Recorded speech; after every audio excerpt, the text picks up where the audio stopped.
بسم اللہ الرحمن الرحیم۔ میں یہ بتا رہا تھا کہ ایک وظیفہ ہے، وہ سے بہت زیادہ تائید کیا ہوا، تصدیق کیا ہوا ہے اور پہلے کے لوگوں کا آزمایا ہوا ہے۔ وہ یہ ہے، ویسے تو کسی بھی موقع پر کسی بھی وقت میں پڑھا جا سکتا ہے، لیکن اس کی سب سے بڑی فضیلت جو ہے وہ رمضان میں تیسرے جمعہ کی ہے۔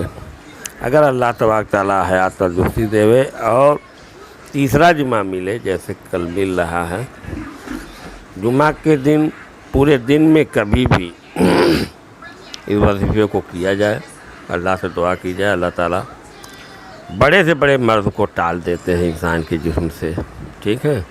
اور کوئی مرض، کوئی تکلیف سب کو رہتی ہے، اس لیے ہر کوئی کر لے تو بہتر ہے، جہاں تک کہ آواز پہنچائی جا سکتی ہو۔ سب خاص طور سے تو گھروں میں، رشتہ داروں میں، سلسلہ شفیع امدادیہ کے پڑھنے والوں میں عام کر دی جائے، کیونکہ آج کی تعداد یہ ہوگی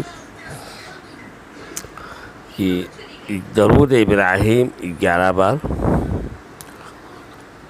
سورہ علم نشرح 21 بار، سورہ قدر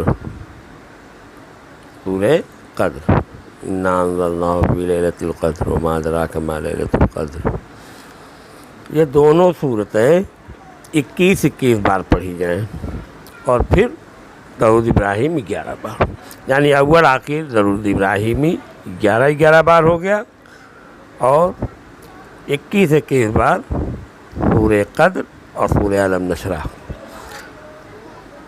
پڑھ کر کے دعا کی جائے۔ اس پڑھنے والے کے اوپر بڑے سے بڑا مرض ہو اور چھوٹے سے چھوٹا مرض ہو، اللہ تبارک تعالیٰ اس مرض سے نجات دے دیتے ہیں۔ اس لیے یہ اچھا موقع ہے، تیسرے جمعہ والا، سب لوگ پڑھ لیں۔